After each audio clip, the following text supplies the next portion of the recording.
Welcome to competitive crack. ഞാൻ പ്രിയങ്ക ഹരി. നമ്മൾ ഇന്ന് ഈ വീഡിയോയിൽ ഡിസ്കസ് ചെയ്യാൻ പോകുന്നത് റീസെൻ്റ് ആയിട്ട് 2024-23 സമയത്ത് UGC നെറ്റിന് ചോദിച്ച പേപ്പർ 1 ജനറൽ പേപ്പറിൻ്റെ ഭാഗത്ത് ചോദിച്ചിട്ടുള്ള ടീച്ചിങ് ആപ്റ്റിറ്റ്യൂഡ്, അതുപോലെ തന്നെ നമ്മുടെ റിസർച്ച് മെത്തഡോളജിയുടെ പോർഷൻ എന്ന് പറഞ്ഞ കുറച്ച് ക്വസ്റ്റ്യൻസ് ആണ്. നമുക്ക് ആ ഒരു ഭാഗത്തെക്കുറിച്ച് പറയുകയാണെങ്കിൽ ഒരു ടീച്ചിങ് ആപ്റ്റിറ്റ്യൂഡ് അല്ലെങ്കിൽ റിസർച്ച് മെത്തഡോളജി പോർഷനിൽ നിന്നുള്ള ആ ഒരു വളരെ കുറച്ച് ഭാഗമേ പഠിക്കാനുള്ളൂ. അത് പഠിച്ചു കഴിഞ്ഞാൽ ഷുവറായിട്ടും ആ ഭാഗത്ത് നിന്ന് വരുന്ന എല്ലാ ക്വസ്റ്റ്യനും കറക്റ്റായിട്ട് ആൻസർ ചെയ്യാം എന്നുള്ളത് ഉറപ്പിക്കാം. അതുകൊണ്ട് തന്നെ ആ ഭാഗം കൃത്യമായി പഠിക്കാൻ നോക്കുക. ഏകദേശം 5 തൊട്ട് 10 മാർക്ക് വരെ നമുക്ക് എൻഷുർ ചെയ്യാൻ പറ്റും. പല എക്സാമിലും ഒരു 5 മാർക്ക് വരെയൊക്കെ ചോദിക്കുള്ളൂ, പക്ഷെ ഒരു 7 വരെയൊക്കെ വന്ന എക്സാമുകളും ഉണ്ടായിട്ടുണ്ട്. അപ്പോൾ മാക്സിമം ഒരു 10 മാർക്ക് വരെ സ്കോർ ചെയ്യാൻ സാധിക്കും നമുക്ക്. അപ്പോൾ നമുക്ക് വീഡിയോയിലേക്ക് പോവാം. First question, which of the following is the first post independent education commission in India? Post independence education commission in India. ഇന്ത്യക്ക് സ്വാതന്ത്ര്യം ലഭിച്ചതിന് ശേഷമുള്ള ആദ്യത്തെ എഡ്യൂക്കേഷൻ കമ്മീഷൻ ഏതാണ് എന്നാണ് ക്വസ്റ്റ്യൻ. വളരെ എളുപ്പമുള്ള ക്വസ്റ്റ്യൻ ആണ്, എല്ലാവർക്കും ആൻസർ കിട്ടിക്കാണും. എങ്കിലും നമുക്ക് നോക്കാം. ഇന്ത്യൻ എഡ്യൂക്കേഷൻ കമ്മീഷൻ ഉണ്ട്, Calcutta university commission, university education commission, Indian universities commission. അപ്പോൾ ഇതിൽ വളരെ ഇമ്പോർട്ടൻ്റ് ആയിട്ടുള്ള 2 കമ്മീഷൻസ് ആണ്. യൂണിവേഴ്സിറ്റി എഡ്യൂക്കേഷൻ കമ്മീഷൻ ഉണ്ട്, അതുപോലെ തന്നെ Indian education commission, Calcutta university commission എന്നൊക്കെ നിങ്ങൾ കേട്ട് കാണും. പക്ഷെ ഇതിനകത്തുള്ള ഏറ്റവും ഇമ്പോർട്ടൻ്റ് ആയിട്ടുള്ള കമ്മീഷൻ തന്നെയാണ് ഇതിൻ്റെ ആൻസർ ആയിട്ട് വരുന്നത്. അതേതാണ്? അതെ, ഓപ്ഷൻ സി ആണ് കറക്റ്റ് ആയിട്ടുള്ള ആൻസർ. ഈ ഒരു യൂണിവേഴ്സിറ്റി എഡ്യൂക്കേഷൻ കമ്മീഷൻ വേറൊരു പേരിലും കൂടി അറിയപ്പെടുന്നത് എന്താണ്? ഡോക്ടർ എസ് രാധാകൃഷ്ണൻ കമ്മീഷൻ എന്ന പേരിലും അറിയപ്പെടുന്നുണ്ട്. ഓക്കെ, ഈ ഒരു പേരിലും അറിയപ്പെടുന്നുണ്ട്. 1948 ഈ ഒരു കമ്മീഷൻ നിലവിൽ വരുന്നത്. ആ ഒരു സമയത്ത്, അതായത് ഇന്ത്യക്ക് ഇൻഡിപെൻഡൻസ് ലഭിച്ചതിന് ശേഷം ഇന്ത്യയുടെ എഡ്യൂക്കേഷൻ സിസ്റ്റത്തിൽ, പ്രത്യേകിച്ച് ഒരു ഡിഗ്രി ലെവൽ UG ലെവലിലുള്ള എഡ്യൂക്കേഷൻ സിസ്റ്റത്തിലുള്ള എന്തൊക്കെയാണ് പോരായ്മകൾ, അതിനെയൊക്കെ എങ്ങനെ ഓവർകം ചെയ്യാമെന്നുള്ള റെക്കമെൻഡേഷൻസ് ഒക്കെയാണ് അദ്ദേഹം അതിനകത്ത് കൊണ്ടുവന്നിരുന്നത്. വളരെ ഇമ്പോർട്ടൻ്റ് ആണ്. ഇപ്പോൾ 1ന്റെ ആൻസർ ഏതാണ്? Option C. Next question എന്താണ്? If a research project is set up so that everybody in the population of interest has an equal chance of being included in the sample, the research involves എന്തായിരിക്കും? കോട്ട sampling ആണോ, judgemental sampling ആണോ, probability sampling ആണോ, convenience sampling ആണോ? എന്തായിരിക്കും answer ആയിട്ട് വരിക? നോക്കിക്കേ, ഇവിടെ എന്താ പറഞ്ഞിരിക്കുന്നത്? Equal chance of being included in the sample. ഈ ഒരൊറ്റ എല്ലാ ക്വസ്റ്റ്യനിലും നമുക്കൊരു കീവേഡ് ഉണ്ടാവും. അപ്പം ഇവിടുത്തെ കീവേഡ് എന്താണ്? ഇത് തന്നെയാണ്, equal chance of being included in the sample. നമ്മൾ സാധാരണ എന്താ പറയുക? മഴ വരാനും വരാതിരിക്കാനും സാധ്യതയുണ്ടെന്ന് പറയൂ അല്ലേ ചില സമയത്ത്. അതുപോലെ ഒരു കോയിൻ ടോസ് ചെയ്തു എന്ന് വെച്ചാൽ ഏത് വരാനാ പ്രോബബിലിറ്റി? ഹെഡ് വരാനുള്ള പ്രോബബിലിറ്റി എന്താണെന്ന് ചോദിച്ചാൽ എന്ത് പറയും? 1/2 ആണ്. കാരണം ഈക്വൽ ചാൻസസ് ആണ്. അതുപോലെ തന്നെ ഒരു ഡൈ ത്രോ ചെയ്യുമ്പോൾ 1 to 6 വരെയുള്ള ഏത് ഔട്ട്കം വരാനും ഈക്വൽ ചാൻസസ് ആണ്. അപ്പം അങ്ങനെ അതൊക്കെ ഏതുമായി ബന്ധപ്പെട്ട് വരുന്ന വേർഡാണ്, അല്ലെങ്കിൽ ഏതുമായി ബന്ധപ്പെട്ട് വരുന്ന കോൺസെപ്റ്റ് ആണ്? പ്രോബബിലിറ്റിയുമായിട്ട് ബന്ധപ്പെട്ട് വരുന്നതാണ്. അപ്പം അതിൻ്റെ ആൻസർ എന്താ? Probability sampling. അപ്പം ബാക്കിയുള്ളതൊക്കെ എന്താണെന്ന് അറിഞ്ഞിരിക്കണം അല്ലേ. അപ്പം കോട്ട സാമ്പിളിംഗ് എന്ന് പറയുന്നത് വളരെ എളുപ്പത്തിൽ നിങ്ങൾക്ക് മനസ്സിലാക്കാൻ പറ്റുന്നത്, ഒരു എക്സാം ഒക്കെ വിളിക്കുന്ന കോൾ ഫോർ ചെയ്യുന്ന സമയത്ത് ഒരു റാങ്ക് ലിസ്റ്റ് വരുമ്പോഴൊക്കെ നമുക്ക് അവിടെ എന്തുണ്ട്? ഒരു റിസർവേഷൻ ഉണ്ട് അല്ലേ. അപ്പോൾ അല്ലെങ്കിൽ ചില സമയത്ത് വിളിക്കുമ്പോൾ എന്ത് പറയും? ഇന്ന വിഭാഗത്തിൽപ്പെട്ട ആളുകൾ മാത്രം അപ്ലൈ ചെയ്യുക അല്ലേ. എക്സ് സർവീസ് മാൻ ആണെങ്കിൽ അവർക്ക് അവിടെ ഒരു പ്രത്യേക പരിഗണനയുണ്ട് അല്ലേ. എക്സ് സർവീസ്മാൻ്റെ കോട്ടയിലാണ് നമ്മൾ അത് കിട്ടുന്നത് എന്നൊക്കെ പറയാറുണ്ട്.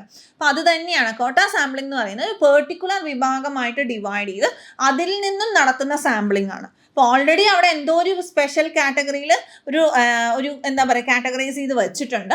അതിൽ നിന്നുമാണ് നമ്മൾ സാമ്പിളിംഗ് നടത്തുന്നത്. അതാണ് കോട്ട സാമ്പിളിംഗ് എന്ന് പറയുന്നത്.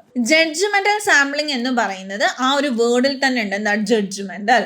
സോ ഒരു ജഡ്ജസോ അല്ലെങ്കിൽ ആരാണോ സാമ്പിളിംഗ് ചെയ്യാൻ പോകുന്നത്, ഇപ്പം ഞാനാണ് ചെയ്യാൻ പോകുന്നത് എന്നുണ്ടെങ്കിൽ എനിക്ക് നേരത്തെ കൂട്ടി കുറച്ച് ക്രൈറ്റീരിയാസ് ഉണ്ടാവും. അപ്പോൾ ആ ക്രൈറ്റീരിയ ബേസ് ചെയ്ത് മാത്രമായിരിക്കും സാമ്പിളിംഗ് പ്രോസസ്സ് നടത്തുന്നുണ്ടാവുക. ഓക്കെ, അപ്പോൾ ആ ഒരു ജഡ്ജസ് അല്ലെങ്കിൽ ആ ഒരു എന്താ പറയുക സബ്ജക്ട് മാറ്റർ എക്സ്പേർട്ട് അല്ലെങ്കിൽ ആരാണോ ആ റിസർച്ചർ, ആ ഒരു വ്യക്തിയെ ഡിപ്പെൻഡ് ചെയ്ത് നടക്കുന്നത്, ആ വ്യക്തിയുടെ എന്തിനെ ബേസ് ചെയ്തിട്ടാണോ സാമ്പിളിംഗ് നടത്തുന്നത്, അപ്പോൾ അവിടെ ഓൾറെഡി ഫിക്സ് ചെയ്ത ആ ഒരു ലെവൽ ഓഫ് സാമ്പിളിംഗ് ആണ് അവിടെ നടക്കുന്നുണ്ടാവുക. അതാണ് ജഡ്ജ്മെന്റൽ സാമ്പിളിംഗ് എന്ന് പറയുന്നത്. കൺവീനിയൻസ് സാമ്പിളിംഗ് എന്ന് പറയുന്നത് ഏകദേശം പ്രോബബിലിറ്റി സാമ്പിളിങ്ങിന്റെ ഓപ്പോസിറ്റ് ആണെന്നൊക്കെ നമുക്ക് പറയാൻ പറ്റും. പ്രോബബിലിറ്റി സാമ്പിളിംഗ് ഒരു 100 പേരുണ്ട്, 100 സ്റ്റുഡൻസിൽ നിന്നും ഒരു 10 പേരെ സെലക്ട് ചെയ്യുക എന്ന് പറയുമ്പോൾ ഓരോ കുട്ടിയും സെലക്ട് ചെയ്യപ്പെടാൻ അല്ലെങ്കിൽ 100 പേരിൽ നിന്നും ഡിഫറെൻ്റ് ആയി സെലക്ട് ചെയ്യുക എന്ന് പറയുമ്പോൾ അവിടെ ഈക്വൽ ചാൻസസ് ഉണ്ട്. പക്ഷേ കൺവീനിയൻസ് സാമ്പിളിംഗ് എന്ന് പറയുന്നത് ഞാൻ ഈ 100 കുട്ടികളെ ഒരു ഗ്രൗണ്ടിൽ നിർത്തിയിട്ട് എൻ്റെ കൈക്ക് അടുത്ത് അല്ലെങ്കിൽ എനിക്ക് ആക്സസ് ചെയ്യാൻ എളുപ്പമുള്ള കുട്ടികളെ പെട്ടെന്ന് സെലക്ട് ചെയ്യുന്നു. അപ്പോൾ അതെന്താണ്, കൺവീനിയൻസ് അനുസരിച്ചിട്ടുള്ള സാമ്പിളിംഗ് ആണ് അല്ലേ. അപ്പോൾ സെലക്ട് ചെയ്യപ്പെടാതിരിക്കാൻ വേണ്ടിയിട്ട് കുട്ടികൾക്ക് എന്ത് ചെയ്യാം, പുറകെ പോയി നിൽക്കാനൊക്കെ സാധിക്കും. അപ്പോൾ നമ്മൾ പണ്ട് ക്ലാസ്സിലൊക്കെ ചെയ്യാറുണ്ട് അല്ലേ, ഫ്രണ്ട് ബെഞ്ചിൽ പോയാൽ ടീച്ചർ ക്വസ്റ്റ്യൻ ചോദിക്കും അല്ലെങ്കിൽ ബുക്ക് ചെക്ക് ചെയ്യും എന്നൊക്കെ പറഞ്ഞ് പുറകെ പോയി ഇരിക്കാറുണ്ട്. അപ്പോൾ അതുപോലെയാണ് ഇപ്പോൾ കൺവീനിയൻസ് സാമ്പിളിംഗ് എന്ന് പറയുന്നത് കൺവീനിയൻസ് അനുസരിച്ച് ചെയ്യുന്ന ഒരു തരം സാമ്പിളിംഗ് ആണ്. Third question, which of the following is the national coordinator of Swayam courses for non-technical graduation education? സ്വയം എന്നത് വളരെ ഇമ്പോർട്ടൻ്റ് ആയിട്ടുള്ള ടോപ്പിക്കാണ്. ഈ സ്വയം എന്ന് പറയുന്നത് എന്താണ്, നമ്മുടെ സ്കിൽസും ഒക്കെ ഡെവലപ്പ് ചെയ്യാൻ വേണ്ടിയിട്ടുള്ള കുറച്ച് സ്കിൽ ഡെവലപ്മെൻറ്റ് കോഴ്സസ് ആണ്. അപ്പോൾ അതിൻ്റെ നോൺ ടെക്നിക്കൽ ഗ്രാജുവേഷൻ കോഴ്സിൻ്റെ നാഷണൽ കോർഡിനേറ്റർ ആര് എന്നുള്ള ഡയറക്റ്റ് ക്വസ്റ്റ്യൻ ആണ്. അത് എല്ലാവർക്കും അറിയാവുന്നൊരു ക്വസ്റ്റ്യൻ തന്നെയാണ്. ആൻസർ എന്താണ്, university grants commission, that means UGC ആണ് കറക്റ്റ് ആയിട്ടുള്ള ആൻസർ. ഇനി UGC നെറ്റ് ഡിസംബർ എക്സാമിന് വേണ്ടി പ്രിപ്പയർ ചെയ്യുന്നവർക്കായിട്ട് കോമ്പറ്റേറ്റീവ് ക്രാക്കറിൽ പുതിയ ബാച്ച് സ്റ്റാർട്ട് ചെയ്തിട്ടുണ്ട്. അപ്പോൾ നിങ്ങൾക്ക് ഇവിടെ നമ്മൾ പ്രൊവൈഡ് ചെയ്യുന്ന കോഴ്സസ് ഏതൊക്കെയാണെന്ന് വെച്ചാൽ ജനറൽ പേപ്പറിന് മാത്രമായിട്ട് കോഴ്സ് അവൈലബിൾ ആണ്. അതുപോലെ തന്നെ UGC നെറ്റിൽ ഇംഗ്ലീഷ്, എക്കണോമിക്സ്, കൊമേഴ്സ്, മാനേജ്മെൻറ്റ് ഇത്രയും പേപ്പേഴ്സിനാണ് നമ്മൾ ക്ലാസ്സുകൾ പ്രൊവൈഡ് ചെയ്യുന്നത്. അതുപോരാതെ CSIR നെറ്റിൻ്റെ ഫിസിക്സ് എന്നുള്ള സബ്ജക്റ്റിലും നമ്മൾ കോച്ചിങ് കൊടുക്കുന്നുണ്ട്. സോ നിങ്ങൾ നിങ്ങളുടെ ഫ്രണ്ട്സിനോ റിലേറ്റീവ്സിനോ ഒക്കെ എന്തെങ്കിലും ആവശ്യമുണ്ടെങ്കിൽ ഷുവറായിട്ടും ഈ ഒരു വിവരം കമ്മ്യൂണിക്കേറ്റ് ചെയ്യുക. നിങ്ങൾക്ക് കോൺടാക്ട് ചെയ്യേണ്ട നമ്പർ ഇതിൽ കൊടുത്തിട്ടുണ്ട്. പെട്ടെന്ന് തന്നെ പഠിച്ചു തുടങ്ങുക. അപ്പോൾ നമുക്ക് ഈ ഒരു ഡിസംബറിലെ നെറ്റ് ക്രാക്ക് ചെയ്യാൻ ഷുവറായിട്ടും നിങ്ങൾക്ക് അത് ഹെൽപ്ഫുൾ ആയിരിക്കും. ഇനി നെക്സ്റ്റ് വൺ എപ്പോഴും ചോദിക്കുന്ന ഒരു ക്വസ്റ്റ്യൻ ആണ്, മാച്ച് ദി ഫോളോയിങ് അല്ലേ. അപ്പോൾ നോക്കിക്കേ, there are 2 sets given below. Set 1 specify the type of research while set 2 indicates their characteristics.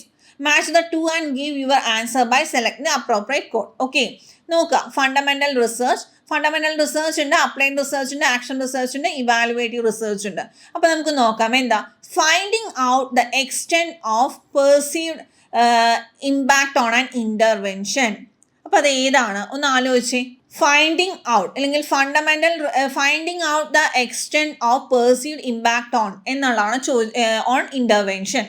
ഇനി ഇപ്പുറത്ത് കിടക്കുന്ന എന്താ, ഫണ്ടമെൻ്റൽ റിസർച്ച് ആണ്. ഫണ്ടമെൻ്റൽ റിസർച്ച് എന്ന് പറഞ്ഞാൽ ബേസിക് റിസർച്ച്, എന്താണോ ബേസിക് ആയിട്ട് വേണ്ട ആ കാര്യമാണ്. നോക്കിക്കുക, അത് എന്തായിരിക്കും വരിക, developing and effective explanation through theory building. അത് ഏതുമായി ബന്ധപ്പെട്ടതാണ്, അതെ അതാണ് ഫണ്ടമെൻ്റൽ റിസർച്ചിൻ്റെ കറക്റ്റ് എക്സ്പ്ലനേഷൻ. ഇനി ആക്ഷൻ റിസർച്ച് ആണ് കിടക്കുന്നത്. ആക്ഷൻ റിസർച്ച് നമുക്ക് എല്ലാവർക്കും അറിയാം എന്താണ്.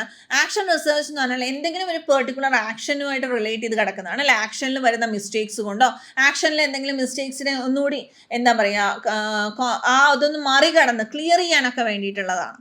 അപ്പോൾ അത് ഏതാണ് വരുന്നത്, 2 ഓപ്ഷൻ നമ്മൾ വായിച്ചു. Improving and existing situation through use of interventions. അപ്പോൾ C ഏതാണ്, 3 തന്നെയാണ് അല്ലേ.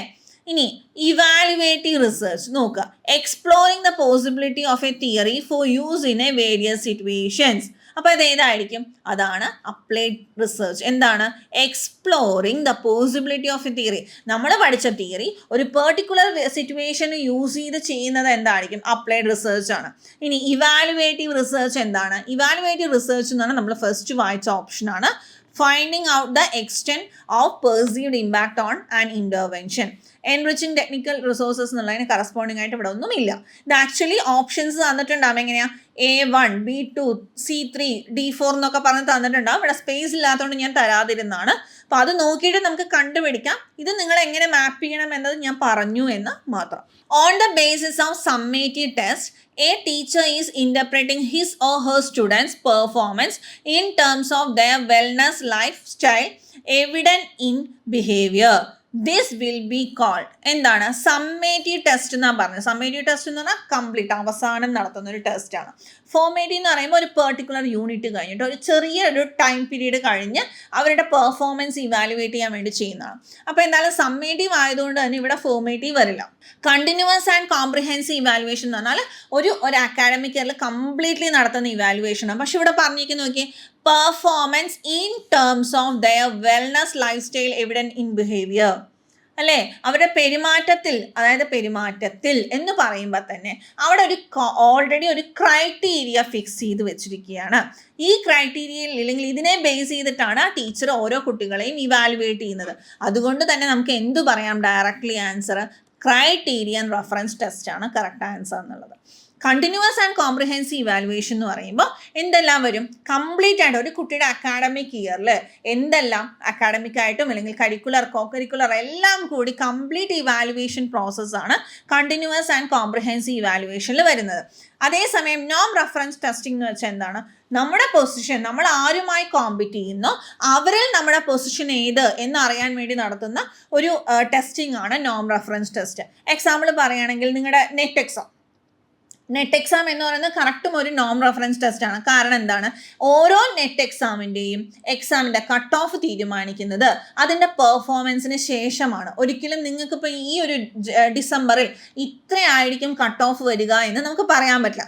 മേ ബി ആവറേജ് നിങ്ങൾക്ക് അറിയാമായിരിക്കും അല്ലേ, എങ്കിലും അത് എക്സാം കഴിഞ്ഞതിന് ശേഷം മാത്രം വരുന്ന തീരുമാനമാണ്. അപ്പം അതുകൊണ്ട് തന്നെ അങ്ങനെ ആ ഒരു പെർഫോം ചെയ്ത ആളുകളിൽ മാത്രം, അല്ലെങ്കിൽ ആ ആളുകളിൽ നമ്മുടെ പൊസിഷൻ എവിടെയാണ്, ഒരു PSC എക്സാമൊക്കെ നോം റെഫറൻസ് ടെസ്റ്റ് ആണ്. കാരണം എഴുതിയതിൽ നമ്മുടെ പൊസിഷൻ ഏത് എന്ന് തീരുമാനിക്കുന്ന തരം ടെസ്റ്റാണ്. അപ്പോൾ അതാണ് നോം reference test. Criterion reference test എന്ന് പറഞ്ഞാൽ ഒരു ഡ്രൈവിംഗ് ലൈസൻസ്, അതെന്താണ്? ക്രൈറ്റീരിയൻ റെഫറൻസ് ടെസ്റ്റ് ആണ്. നമുക്ക് ടെസ്റ്റിന് പോകുന്നതിന് മുൻപ് തന്നെ അറിയാം ഇന്ന ക്രൈറ്റീരിയ ക്ലിയർ ചെയ്താൽ മാത്രമാണ് നമുക്ക് ഡ്രൈവിംഗ് ലൈസൻസ് ലഭിക്കുക എന്നത്.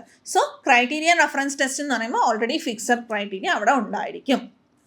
ഷുവറാണ് ടെസ്റ്റിംഗ് ഇവാലുവേഷനെ ഭാഗത്തു നിന്നും തീർച്ചയായും ഒരു ചോദ്യം അവിടെ വരാറുണ്ട്. ഈ ഒരു 4 കാര്യങ്ങൾ ഈ ഒരു രീതിയിൽ പഠിച്ചു പോയാൽ നിങ്ങൾക്ക് ആ മാർക്ക് തീർച്ചയായും സ്കോർ ചെയ്യാൻ സാധിക്കും. അപ്പം ഇതുപോലെ വളരെ എളുപ്പത്തിലും കുറച്ച് കോംപ്ലിക്കേറ്റഡ് ആയിട്ടുള്ള ക്വസ്റ്റ്യൻസ് തന്നെയാണ് ടീച്ചിങ് ആപ്റ്റിറ്റ്യൂഡിൻ്റെ റിസർച്ച് മെത്തഡോളജിയുടെ ഭാഗത്തുനിന്ന് വരുന്നത്. അപ്പോൾ കൃത്യമായി പഠിച്ചാൽ തീർച്ചയായും നമുക്ക് ഈ ഭാഗത്തുനിന്ന് വരുന്ന ഫുൾ മാർക്കും സ്കോർ ചെയ്യാവുന്നതാണ്. അപ്പോൾ നമുക്ക് ഇതുപോലെ മറ്റൊരു വീഡിയോയിൽ കാണാം. താങ്ക്